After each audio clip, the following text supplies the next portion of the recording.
ಪಟ್ಟಣದ ತಾಲೂಕು ಪಂಚಾಯಿತಿ ಸಭಾಂಗಣದಲ್ಲಿ ರಾಷ್ಟ್ರೀಯ ಕಾರ್ಮಿಕ ದಿನದ ಅಂಗವಾಗಿ ಕಾನೂನು ಅರಿವು ನೆರವು ಕಾರ್ಯಕ್ರಮ ನಡೆಯಿತು.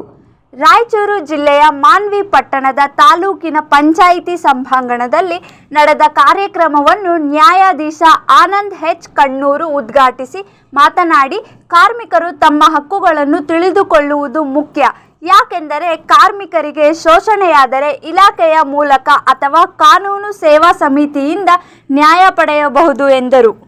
ಕಾರ್ಮಿಕ ಇಲಾಖೆಯ ನಿರೀಕ್ಷಕ ಮಲ್ಲಪ್ಪ ದೊರೆ ಮಾತನಾಡಿ, ಕಾರ್ಯಕ್ರಮವನ್ನು ಶೋಷಣೆ ಮಾಡಲಾಗುತ್ತದೆ, ನ್ಯಾಯ ಬೇಕು ಎಂದು ಕೆಲ ದಶಕಗಳ ಹಿಂದೆಯೇ ಹೋರಾಟ ಮಾಡಲಾಗಿತ್ತು. ಅಂದಿನ ಹೋರಾಟ ವಿಫಲವಾಯಿತು.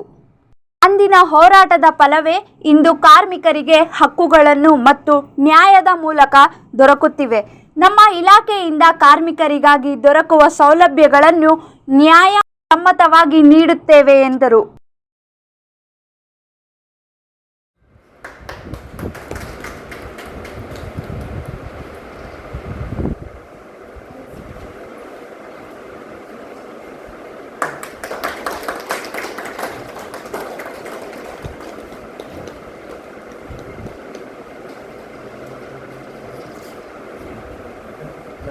ಸಸಿಗೆ ನೀರನ್ನು ಎರೆಯುವ ಮುಖಾಂತರ ಕಾರ್ಯಕ್ರಮವನ್ನು ಉದ್ಘಾಟನೆ ಮಾಡಿರ್ತಕ್ಕಂತಹ ಸಾಮಾನ್ಯ ಗೌರವಾನ್ವಿತ ನ್ಯಾಯಾಧೀಶರಿಗೆ ಮತ್ತು ಏನಪ್ಪಾ ಅಂತಂದ್ರೆ ಈ ಕಾರ್ಮಿಕರ ದಿನಾಚರಣೆ ಯಾಕೆ ಮಾಡ್ತಾರೆ ಅಂತಂದ್ರೆ ಈ ಶೋಷಿತ ವರ್ಗ ಆಗಿದ್ದು, ಕಾರ್ಮಿಕರು ಶೋಷಿತ ವರ್ಗ ಆಗಿದ್ದು ಬಹಳ ಶ್ರಮ ಪಡ್ತಿದ್ರು.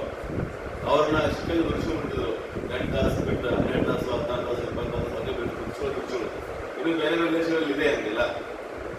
ಆ ನಿಟ್ಟಿನಲ್ಲಿ ಅವ್ರು ದಂಗೆ ಇದ್ದೋದಕ್ಕೆ ಸ್ಟ್ರೈಕ್ ಮಾಡಿದಾಗ ಅದು 16ರಿಂದ 12 ತಾಸಿಂದ 8 ತಾಸಿಗೆ ಬಂತು. ಅದು ಬೇರೆ ದೇಶಗಳಲ್ಲಿ ಚಿಕಾಗೋದಲ್ಲಿ ಆಯಿತು. ಅವರು ತಮ್ಮ ಹಕ್ಕುಗಳಿಗಾಗಿ ಹೋರಾಟ ಮಾಡಿದರು.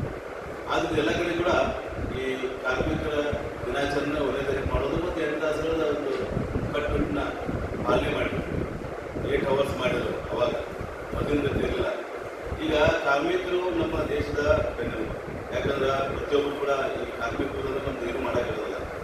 ಒಂದು ಬಿಲ್ಡಿಂಗ್ ಕಟ್ಟಬೇಕಾದ್ರೂ ಕಾರ್ಮಿಕರು ಬೇಕು, ಒಂದು ಹಾಸ್ಪಿಟಲ್ ಕಟ್ಟಬೇಕಾದ್ರೂ ಕಾರ್ಮಿಕರು ಬೇಕು, ಒಂದು ಕೋರ್ಟ್ ಕಟ್ಟಬೇಕಾದ್ರೂ ಕಾರ್ಮಿಕರು ಬೇಕೇ. ಅವೆಲ್ಲ ಕೂಡ ಈ ಕಾರ್ಮಿಕರು ನಡೆಯಂಗಿಲ್ಲ. ನಾವು ಕಾರ್ಮಿಕರಿಗೆ ಗೌರವ ಕೊಡಬೇಕಾಗ್ತದೆ. ಆ ನಿಟ್ಟಿನಲ್ಲಿ ಈ ನಮ್ಮ ಸಂವಿಧಾನದಲ್ಲೇ ಅವರು ಕಾರ್ಮಿಕರಿಗೆ ಗೌರವ ನೀಡಿದ್ದಾರೆ. ಆ ಹಂತದಲ್ಲಿ ಆ ಸಂವಿಧಾನದ ಅಡಿಯಲ್ಲಿ ಬಹಳಷ್ಟು ಕಾನೂನುಗಳು ಬಂದಿದ್ದಾವೆ ಲೇಬರ್ಗಳಿಗೆ. ನಮ್ಮ ಮಟ್ಟಂಗೆ ಕಾರ್ಮಿಕರಿಗೆ ಸಂಪಟ್ಟಂಗೆ ಈಗ ಸಮಾನ ಕೆಲಸಕ್ಕೆ ಸಮಾನ ಪೇಮೆಂಟ್ ಮತ್ತು ಅವ್ರಿಗೆ 8 ಅವರ್ಸ್ ಕೆಲಸದ ಮಿತಿ, ಕೆಲಸದಾಗ ಅವ್ರಿಗೆ ಸೇಫ್ಟಿ ಇರಬೇಕು. ಈಗ ಕೆಲಸ ಸೇಫ್ಟಿ ಇರಬೇಕು ಮತ್ತು ಅವ್ರಿಗೆ ಗೌರವತ್ವಾಗಿ ನೋಡ್ಕೋಬೇಕು ಅವ್ರನ್ನ.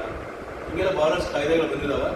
ಅದ್ರ ಜೊತೆಗೆ ಇನ್ನೊಂದು ಈ ಸದ್ಯಕ್ಕೆ ಭಾಳ ಪ್ರಚಲಿತದಾಗಿರುವಂತಂದ್ರೆ ಈ ಕಟ್ಟಡ ಕಾರ್ಮಿಕರ ಕಾಯ್ದೆ, ಇತರೆ ಕಟ್ಟಡ ಕಾರ್ಮಿಕರ ಕಾಯ್ದೆ ಮೋಸ್ಟ್ಲಿ 2002-2006 ಬಂತದ್ದು. ಆ ಕಾಯ್ದೆ ಭಾಳಷ್ಟು ಅಂದರೆ ಭಾಳ ಈ ಕಾರ್ಮಿಕರಿಗೆ ಹೆಲ್ಪ್ ಆಗ್ತಾ ಇದೆ. ಯಾಕಂದ್ರೆ ಈ ಕಾಯ್ದೆಯಲ್ಲಿ ಪ್ರತಿಯೊಂದು ಕಾರ್ಮಿಕರ ನೋಂದಣಿ ಮಾಡಿಕೊಂಡಿರ್ತಂದ್ರೆ ಅದು ಸಂಬಂಧಪಟ್ಟವ್ರಿಗೆ ಇನ್ಸೂರೆನ್ಸ್ ಥರ ಮಕ್ಕಳಿಗೆ ಎಜುಕೇಷನ್ ಸಲುವಾಗಿ, ಮಕ್ಕಳ ಮದುವೆಗೆ, ಡೆಲಿವರಿ ಆದ್ರೆ, ಏನಾದರೂ ಅವಘಡ ಆದ್ರೆ ಈ ರೀತಿಯಾದಂಥ ಬಹಳಷ್ಟು ಅದ್ರಾಗ ಪರಿಹಾರಗಳಿದಾವ. ಇವೆಲ್ಲ ಯಾಕೆ ಬಂದು ಅಂದರೆ ಈ ಥರ ಸಂವಿಧಾನದಾಗ ಇದ್ದದಕ್ಕೆ ಇಂಥ ಕಾಯ್ದೆಗಳು ಬಂದವು. ಭಾಳಷ್ಟು ಕಾಯ್ದೆಗಳದ ನಿಮ್ಮ ಲೇಬರ್ ಆ್ಯಕ್ಟ್ಗಳಲ್ಲಿ ನಮ್ಮ ಲೇಬರ್ ಇನ್ಸ್ಪೆಕ್ಟರ್ ಮತ್ತು ನನ್ನ ಸಹೋದರಿಯರೆಲ್ಲ ಹೇಳ್ತಾರೆ. ಈ ಕಾಯ್ದೆಗಳು ತಿಳ್ಕೋಬೇಕು, ಕಾಯ್ದೆಗಳ ಸದುಪಯೋಗ ಮಾಡ್ಕೋಬೇಕು, ದುರುಪಯೋಗ ಮಾಡ್ಕೋಬಾರ್ದು. ಯಾಕಂದ್ರೆ ನೋಡಿ, ಒಂದು ಎಕ್ಸಾಂಪಲ್ ಕೊಡ್ತೀನಿ. ಮಾಲಕರು ಕೆಲಸಕ್ಕೆ ಹೆಚ್ಚಿರ್ತಾರೆ, ಅದೇನೇ ಹೆಚ್ಚು ಕಡಿಮೆ ಆದರೆ ನಿಮ್ಗೆ ಯಾರೋ ಸೌಲಭ್ಯನೇ ಕೊಡೋಂಗಿಲ್ಲ. ಅವ್ರು ಇಮಿಡಿಯೇಟ್ಲಿ FIR ಮಾಡಿಕೊಂಡು ಅದು ಮಾಡಿ ಇದು ಮಾಡಿ ಲೇಬರ್ ಕೋರ್ಟ್ಗೆ ಹೋಗಿ ಪರಿಹಾರ ತಗೋಬೇಕು. ಇವೆಲ್ಲ ಗೊತ್ತಿರೋಂಗಿಲ್ಲ. ಏನಿಲ್ಲಪ್ಪ ನೀನೇನು ಬಿದ್ದಿದ್ದು ನಮಗೇನು ಸಂಬಂಧ ಇಲ್ಲ ಅಂತ ಮಾಲಕರು ಹೇಳ್ಬಿಡ್ತಾರೆ. ಆದರೆ ಎಲ್ಲ ಕಾಯ್ದೆ ಗೊತ್ತಿರ್ಬೇಕಿಲ್ಲ. ಅವರು ಕೂಡ ಇನ್ನು ನೆನೆಸ್ಕೋಬೇಕಾದ್ರೆ ಮುನ್ನೆಚ್ಚರಿಕೆ ತಗೋತಾರೆ. ಕಾರ್ಮಿಕರಂದ್ರೆ ಅವ್ರಿಗೆ ಕೂಡ ಒಂದು ಗೌರವ ಇರ್ತದೆ, ಅವ್ರದ್ದು ಫ್ಯಾಮಿಲಿ ಇರ್ತದೆ. ಅವ್ರಿಗೆ ಕೂಡ ನಾವು ಏನೇ ಹೆಚ್ಚು ಕಡಿಮೆ ಪರಿಹಾರ ಕೊಡಬೇಕಾಗ್ತದೆ ಅನ್ನೋದನ್ನು ಗೊತ್ತಿರ್ಬೇಕು. ಇನ್ನು ಕಾಯ್ದೆಗಳು ಭಾಳದಾವೆ, ನೀವು ತಿಳ್ಕೊಬೇಕಷ್ಟೇ. ತಿಳ್ಕೊಂಡ್ಕೇಸ್ ನಾವು ಸದುಪಯೋಗ ಮಾಡಿಕೊಡ್ರಿ. ಮತ್ತು ಪ್ರತಿ ತಾಲೂಕಿನ ನಮ್ಮಲ್ಲಿ ತಾಲೂಕು ಕಾನೂನು ಸೇವಾ ಸಮಿತಿ ಅಂತ ಇರ್ತದೆ. ನಿಮ್ಗೆ ಏನಾರ ಉಚಿತವಾಗಿ ಕಾನೂನು ಸಲಹೆ ಬೇಕಂದ್ರೆ, ಅರಿವು ಬೇಕಂದ್ರೆ, ಮಾಹಿತಿ ಬೇಕಂದ್ರೆ ನಮ್ಮ ಕಾನೂನು ಸಲಹೆ ಸಮಿತಿಗೆ ನೀವು ಅವಾಗಲೂ ಕೂಡ ಏನಿದ್ದಾವೆ ಅವನ್ನ ಯಾವ ರೀತಿ ನಾವು ಪ್ರಶ್ನೆ ಮಾಡಬೇಕು ಅಂತ ನಾನು ನಿಮ್ಗೆ ತಿಳಿಸ್ಕೊಡ್ತೀನಿ. ಏನಂದರೆ ಎಕ್ಸಾಂಪಲ್ ಕೊಡ್ತೀನಿ ರೀ. ಇಲ್ಲಿ ಸೂಪರ್ ಮಾರ್ಕೆಟ್ ಇದೆ. ಸೂಪರ್ ಮಾರ್ಕೆಟ್ ಅಂದರೆ ಸೂಪರ್ ಮಾರ್ಕೆಟ್ ಒಂದೇ ಅಲ್ಲ, ಬಟ್ಟೆ ಅಂಗಡಿ ಆಗಿರ್ಬೋದು, ಅವ್ರು ಫಸ್ಟ್ ನಿಮಗೆ ಆದೇಶ ಪ್ರತಿ ಕೊಡಬೇಕು. ನೀವು ಹೇಳ್ತೀರಿ, ಸಣ್ಣ ಹುಡುಗರು ಹೇಳ್ಬಿಡ್ತೀರಿ, ನಾವು ಬಟ್ಟೆ ಅಂಗಡಿ ಅಂದರೆ ಮೇಜರ್ ಅಂದ ತಕ್ಷಣ ಬಟ್ಟೆ ಅಂಗಡಿ ಕೆಲಸಕ್ಕೆ ಹೋಗ್ತಾರ, ಕಳಿಸ್ಕೊಡ್ತೀವಿ ದುಡಿಯೋಕ್ಕೆ. ದುಡಿದ ತಕ್ಷಣ ಅವರಿಗೆ ಎಷ್ಟು ಕೊಡ್ತಾರೆ ಅಂದರೆ ಕನಿಷ್ಠ ವೇತನ ಅಧಿನಿಯಮದ ಪ್ರಕಾರ ಪ್ರತಿಯೊಬ್ಬರಿಗೆ ಕನಿಷ್ಠ ಅಂದರೆ 15,000 ಕೊಡಬೇಕು ವೇತನ ಅಂತ ಐತಿ. ಯಾವುದೇ ವಲಯದಲ್ಲಿ ಕನಿಷ್ಠವಾಗಿ 15,000 ಕೊಡಬೇಕು. ಅದೇ ರೀತಿಯಾಗಿ ನೇಮಕಾತಿ ಆದೇಶ ಕೊಡಬೇಕು. ಸೂಪರ್ ಮಾರ್ಕೆಟಲ್ಲಿ ಯಾರೋ ಹುಡುಗ ಕೆಲಸ ಮಾಡ್ತಾನಂದ್ರೆ ಅವನಿಗೆ ಅವ್ರು ಕರ್ಕೊಂಡು ದಿನದಿಂದ ನೇಮಕಾತಿ ಆದೇಶ ಇರಬೇಕು. ಮತ್ತೆ ಅವರು ಶಾಪಲ್ಲಿ ಲೆಡ್ಜರು ಮತ್ತು ಅವರ ಅಟೆಂಡೆನ್ಸ್ ಅನ್ನು ಸಹಿತ ಮೇಂಟೈನ್ ಮಾಡಿರಬೇಕು. ಅದಲ್ಲದೆ ವಾರಕ್ಕೊಂದ್ಸಲ ಕಂಪಲ್ಸರಿ ರಜೆ ಕೊಡಬೇಕು. ಆದರೆ ಕೆಲವೊಂದು ಅಂಗಡಿಗಳಲ್ಲಿ ರಜೆಗಳೇ ಕೊಡಲ್ಲ, ತಿಂಗಳಿಗೆ ಒಂದ್ಸಲ ರಜೆ ಕೊಡ್ತಾರೆ. ಇದೆಲ್ಲ ಏನಾದರೂ ಆದರೆ ಅದು ಕಾನೂನು ಹಕ್ಕಿನ ಉಲ್ಲಂಘನೆ ಸಹಿತ ಆಗುತ್ತೆ. ಲೇಬರ್ ಆ್ಯಕ್ಟ್ ಪ್ರಕಾರ ಇದು ಉಲ್ಲಂಘನೆ ಆಗ್ತದ. ಎಷ್ಟೋ ಕೇಸ್ಗಳು ನಮ್ಮಲ್ಲಿ ಲೇಬರ್ ಇನ್ಸ್ಪೆಕ್ಟರ್ ಅವರೇ ಫೈಲ್ ಮಾಡಿದ್ದಾರೆ. ಅದೇ ರೀತಿಯಾಗಿ ಇದು ನೇಮಕಾತಿ ಆದೇಶ ಏನಿದೆಯಲ್ಲ ಇದು ಕಂಪಲ್ಸರಿ. ಇದು ವೈಲೇಷನ್, ಇದು ಉಲ್ಲಂಘನೆ ಆದರೆ ಸಹಿತ ಕಾನೂನಿನ ಪ್ರಕಾರ ಅಪರಾಧ ಅದು. ಅದೇ ರೀತಿಯಾಗಿ ಅವ್ರಿಗೆ ವಾರಕ್ಕೊಂದ್ಸಲ ರಜೆ ಕೊಡೋದು ಅವ್ರದ್ದು ಕಾನೂನುಬದ್ಧ ಹಕ್ಕು. ತಿಂಗಳಲ್ಲಿ 4 ದಿನ ರಜೆ ಕೊಡಬೇಕು. ಸಂಡೇ ಆಗಿ ಯಾವುದೇ ಒಂದಿನ, ವಾರಕ್ಕೆ ಒಂದಿನ ರಜೆ ಕಂಪಲ್ಸರಿ ಕೊಡಬೇಕು. ಇದೇ ರೀತಿ ಅಲ್ಲದೆ ನಿಮ್ಗೆ ಗೊತ್ತಿರೋ ಪ್ರಕಾರ ಜಾಸ್ತಿ 8 ತಾಸಿನ ಜಾಸ್ತಿ ದುಡಿಮೆ ಮಾಡ್ಕೊಂಡಲ್ಲಿ ಓವರ್ ಟೈಮಲ್ಲಿ ಅವ್ರಿಗೆ ಅದಕ್ಕೆ ಸಂಬಂಧಿಸಿದಂತೆ ಹಣವನ್ನು ಪರಿಹಾರವನ್ನು ಕೊಡಬೇಕಾಗಿರ್ತದೆ. ಆ ಶಾಪಿಗೆ ಸಂಬಂಧಿಸಿದವರು ಯಾರು ದುಡಿಸ್ಕೊತಿರ್ತಾರೆ. ಅದೇ ರೀತಿಯಾಗಿ ಆ ಶಾಪ್ನಲ್ಲಿ ಕೆಲಸ ಮಾಡ್ತಿರೋ ಮಹಿಳೆಯರಿಗೆ, ಅಂದರೆ ಪುರುಷರಿಗೆ ಇಷ್ಟ ಆಯಿತು, ಮಹಿಳೆಯರಿಗೆ ಅಂದರೆ ಏನಾದರೂ ಡೆಲಿವರಿ ಆದಂಥ ಸಂದರ್ಭದಲ್ಲಿ ಅವ್ರಿಗೆ ಏನು ಹಕ್ಕುಗಳು, ಅವರು ಜಾಬಿಗೆ ಬಂದರೆ ಯಾವ ರೀತಿ ಹಕ್ಕುಗಳು ಸಿಗ್ತಾ ಇತ್ತು, ಯಾವ ರೀತಿ ವೇತನ ಸಿಗ್ತಾ ಇತ್ತು, ಅದೇ ರೀತಿಯಾಗಿ ವೇತನವನ್ನು ಸಹಿತ ಅವ್ರು ಬರದೇ ಇರಲಿ ಅವರಿಗೆ ವೇತನವನ್ನು ಕೊಡಬೇಕಾಗ್ತದೆ.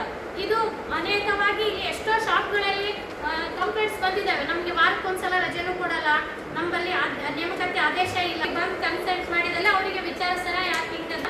ಅದೇ ರೀತಿಯಾಗಿ ಪ್ರತಿಯೊಬ್ಬ ಅಣ್ಣ ತಮ್ಮಂದಿರೋ ಅಪ್ಪಂದಿರೋ ಯಾರಿಗಿರ್ಬೇಕು ಎಲ್ಲರಿಗೂ ಉದ್ಯೋಗ ಸ್ಥಳದಲ್ಲಿ ಸಲಕರಣೆಗಳು ಅವಶ್ಯಕತೆ. ಬಹಳಷ್ಟು ಕಾರ್ಮಿಕರಿಗೆ ಕಷ್ಟ ಆಗ್ತಾ ಇರೋದು ಸಲಕರಣೆಗಳು.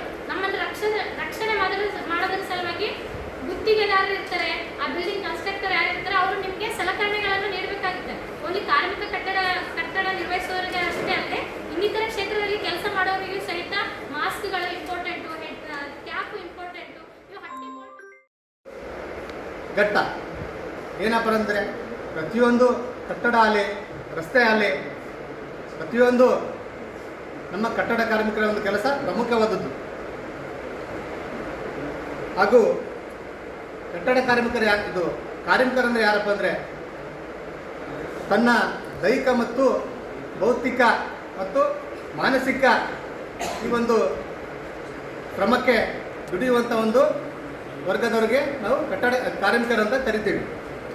ಈ ಒಂದು ಪ್ರತಿ ದೇಶದಲ್ಲಿ ಸುಮಾರು 60ರಿಂದ 70% ನಾವು ಕಾರ್ಮಿಕರ ವರ್ಗವನ್ನು ನೋಡ್ಬೋದು ಪ್ರತಿ ದೇಶದಲ್ಲಿ. ಅದು ಈ ಒಂದು ದಿನಾಚರಣೆ ನಾವು ಯಾಕೆ ಮಾಡ್ತಾ ಇದ್ದೀವಿ ಅಂದರೆ ಹಿನ್ನೆಲೆ ಏನಪ್ಪ ಅಂದರೆ 1886 ಅಂದರೆ 18 ಮತ್ತು 19ನೇ ಶತಮಾನದಲ್ಲಿ ಈ ಒಂದು ಬಂಡವಾಳಶಾಹಿ ಮತ್ತು ಕಾರ್ಮಿಕ ವರ್ಗ ಅಂತ ಅಂದರೆ 18-19ನೇ ಶತಮಾನದಲ್ಲಿ ನಾವು ಅನೇಕ ಕಾರ್ಖಾನೆ ಅಂದರೆ ಕೈಗಾರಿಕಾ ಕ್ರಾಂತಿ ಆರಂಭ ಆಗುತ್ತೆ. ಆ ಒಂದು ಸಂದರ್ಭದಲ್ಲಿ ಏನಪ್ಪ ಅಂದರೆ ಕಾರ್ಮಿಕ ವರ್ಗದವ್ರನ್ನ ಮತ್ತು ಕಡು ಬಡವರ ಈ ಒಂದು ಕಾರ್ಮಿಕ ವರ್ಗದವ್ರನ್ನ ಸುಮಾರು ದೀರ್ಘಕಾಲದವರೆಗೆ ಅವಧಿವರೆಗೆ ಮತ್ತು ಯಾವುದೇ 7 ದಿನಗಳವರೆಗೆ ಕೆಲಸ ಮಾಡಬೇಕಿತ್ತು.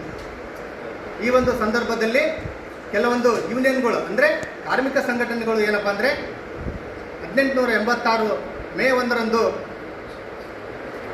ಆ ಒಂದು ಮುಷ್ಕರ ಚಳವಳಿಯನ್ನು ಆರಂಭ ಮಾಡಿ ಈ ಒಂದು ಎಲ್ಲ ಕಾರ್ಮಿಕ ವರ್ಗದವರಿಗೆ 18ರಿಂದ ಒಂದು ದಿನಕ್ಕೆ 8 ಗಂಟೆಗಳ ಕೆಲಸ ಮತ್ತು ಕಂಪಲ್ಸರಿ ವಾರದ ರಜೆ ನೀಡಬೇಕಂತೇಳಿ ಒಂದು ಮುಷ್ಕರವನ್ನು ಚಳವಳಿ ಮಾಡಿ 1916ರಲ್ಲಿ ಈ ಒಂದು ಅಮೆರಿಕ ಸರ್ಕಾರ ಎಲ್ಲ ಕಾರ್ಮಿಕರಿಗೆ 8 ಗಂಟೆಗಳ ಕೆಲಸ ಮತ್ತು ವಾರದ ರಜೆ ನೀಡಬೇಕಂತೇಳಿ ಒಂದು ಆದೇಶ ಮಾಡ್ತಾರೆ. ಆ ಒಂದು ಹಿನ್ನೆಲೆಯಲ್ಲಿ ಈ ಒಂದು ಸಂದರ್ಭದಲ್ಲಿ